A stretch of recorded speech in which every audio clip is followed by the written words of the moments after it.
दोस्तों, जियो financial service limited की बात करें तो यहाँ पे ज़बरदस्त गुड न्यूज़ निकल के आ रही है। जियो फाइनेंशियल फाइनेंशियल सेक्टर का एक बहुत बड़ा खिलाड़ी बन सकता है निकट भविष्य में। कंपनी ने अपना क्वार्टर फोर का रिजल्ट डिक्लेयर किया है। अब यहाँ पे जियो फाइनेंशियल अगेंस्ट देख सकते हो कि बजाज फाइनेंस कौन सा बेटर है लॉन्ग टर्म के लिए, और रिजल्ट के बाद किसके अंदर पॉजिटिव संभावना बनी हुई है उसको अच्छे से समझेंगे। और सबसे बड़ी बात है कि आईपीओ, जियो प्लेटफॉर्म का आईपीओ कब तक आएगा, निवेशकों को इससे क्या फ़ायदा होगा। जियो फाइनेंशियल अपने सेक्टर की एक बहुत ज़बरदस्त खिलाड़ी है।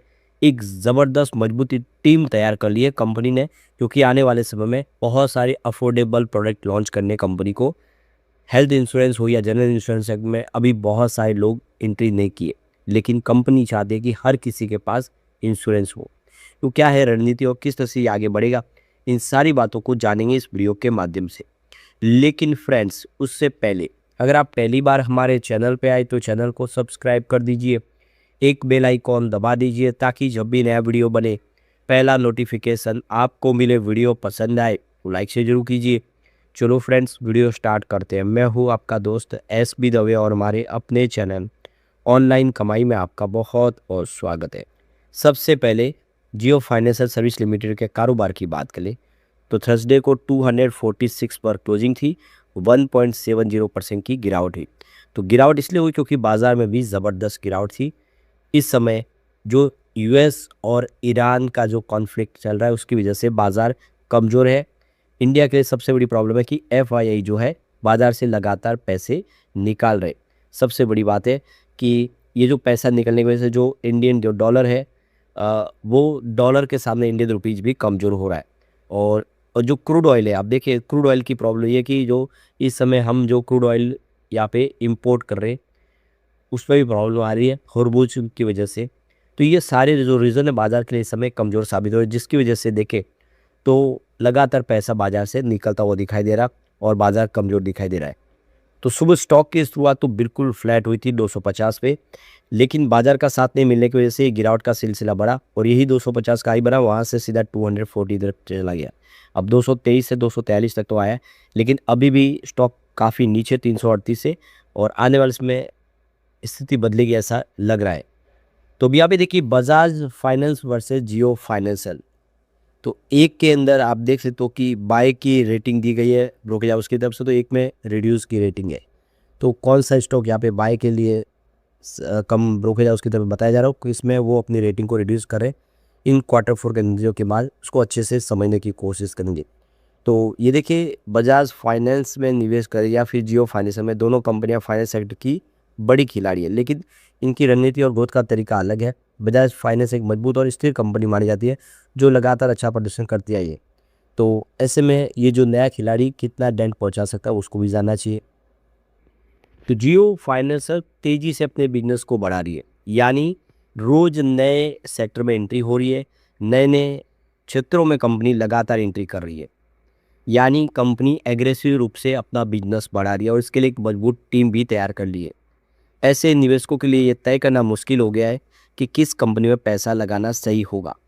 ये कन्फ्यूजन तो है ही, क्योंकि बजाज फाइनेंस ऑलरेडी बहुत पुराना खिलाड़ी है, लेकिन अब जियो फाइनेंशियल ने उसके पार्टनर को भी तोड़ दिया है।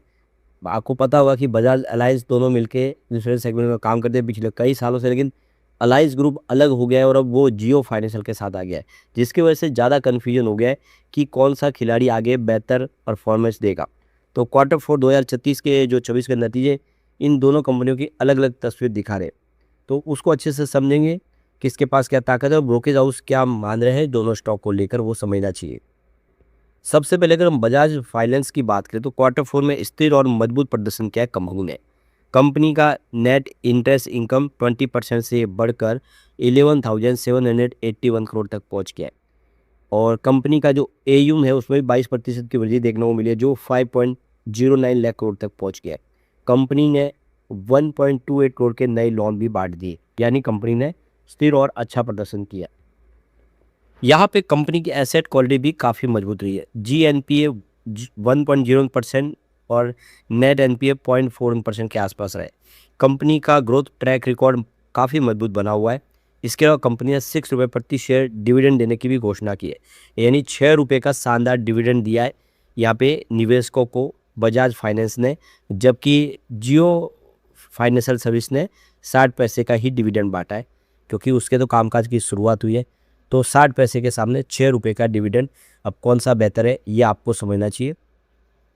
अब जियो फाइनेंशियल सर्विस लिमिटेड की बात करें तो कंपनी तेजी से अपना बिजनेस बढ़ा रही है। कुल इनकम 97% बढ़कर 1020 करोड़ तक पहुंच गई, यानी इनकम लगभग दुगुना हुई है।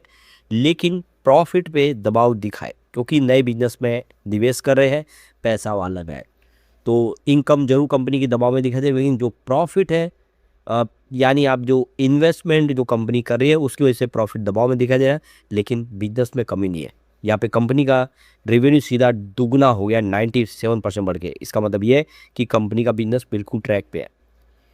कंपनी के पास अलग अलग बिजनेस तेजी से बढ़ रहे हैं। लोन डिस्बर्समेंट जो देखें तो 49% बढ़ा है। पेमेंट बिजनेस में भी बड़ा उछाल देखने को मिला है। वही एएमसी बिजनेस में तेजी से ग्रोथ देखने को मिल रही है, यानी कंपनी अभी ग्रोथ के शुरुआती दौर में, क्योंकि सारे बिजनेस अभी शुरू हुए। तो इसका जो असली रिजल्ट हमें आने वाले समय ही देखने को मिलेगा, लेकिन जो बिजनेस है वो सारे गेम चेंजर है। यहाँ पे कंपनी की अगर हम बात करें टोटल इनकम की, तो आप देखिए क्वार्टर ऑन क्वार्टर बेसिस पे आपको 13.2% की वृद्धि देखने को मिलेगी, जबकि ईयर ऑन बेसिस पे 96% की जंप देखने को मिलेगी। यानी इनकम लगातार बढ़ रही है, चाहे क्वार्टर ऑन क्वार्टर बेसिस पे देखें या ईयर ऑन बेसिस पे देखें। खर्च की बात है तो यहाँ पे क्वार्टर ऑन क्वार्टर बेसिस पे 26% की वृद्धि हुई है, जबकि ईयर ऑन बेसिस पे 4% की वृद्धि है। तो ये अच्छी बात है कि साल दर साल के हिसाब से खर्च इस बार कंपनी का थोड़ा लिमिटेड रहा है। अब पीपीओपी की बात करें तो यहाँ पे -7.6% रहा है इस बार, जबकि ईयर ऑन बेसिस पे क्वार्टर ऑन क्वार्टर बेसिस पे माइनस है, लेकिन ईयर ऑन बेसिस पे 12.6% माइनस रहा है। अब बात करें प्रॉफिट आफ्टर टैक्स की, तो ये देखिए 1.1% की वृद्धि है क्वार्टर ऑन क्वार्टर बेसिस पे, जबकि ईयर ऑन बेसिस पे 13.9% की वृद्धि कमी देखने को मिली, यानी माइनस देखने को मिला है। तो अभी फिलहाल प्रॉफिट के मामले में ईयर ऑन बेसिस पे आपको थोड़ी कमजोरी देखने को मिलेगी। प्रॉफिट मार्जिन में -316 पीबीएस रहा है, जबकि ईयर ऑन बेसिस पे -342 पीबीएस रहा है।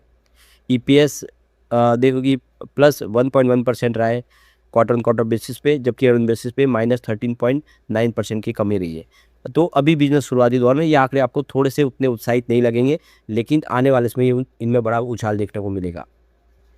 अब सवाल ये निकल के आता है कि ब्रोकरेज हाउस को दोनों में से अच्छा कौन सा लग रहा है। तो देखिए जियो फाइनेंस में यहाँ पे 26% की ग्रोथ देखने को मिल रही है। बजाज फाइनेंस के अंदर मात्र 2% की अपसाइड ही इस समय दिखाई दे रही है।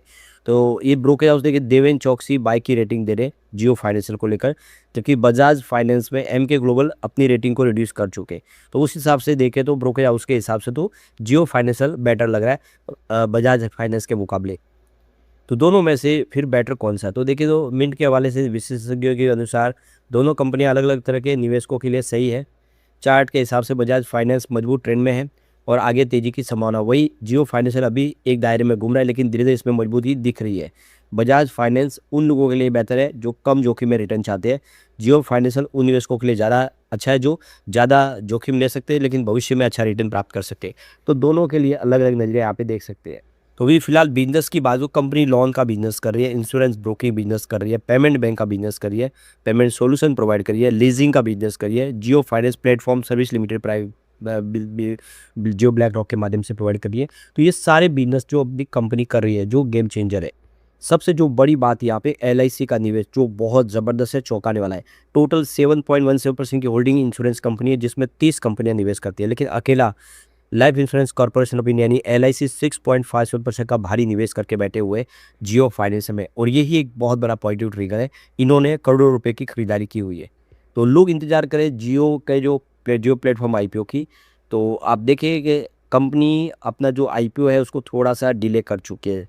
तो अभी तारीख सामने नहीं आई है। रिपोर्ट के मुताबिक जो IPO है वो फाइनेंस 2027 की दूसरी छमाही में आ सकता है, क्योंकि इस समय ग्लोबल जो रीज़न है वो ठीक नहीं है, मार्केट की सेंटीमेंट ठीक नहीं है, इस वजह से कंपनी इसको थोड़ा डिले करेगी। तो वेट करना होगा। लेकिन फ्रेंड्स, कोई भी इन्वेस्टमेंट करने से पहले अपने फाइनेंशियल एडवाइजर से एडवाइस ले ले या अपना खुद का रिसर्च करें, क्योंकि मैंने वीडियो आपके एजुकेशनल पर्पज़ के लिए ही बनाया। वीडियो पसंद आए तो लाइक शेयर जरूर कीजिए और चैनल को सब्सक्राइब कर दीजिए। Thank you friends.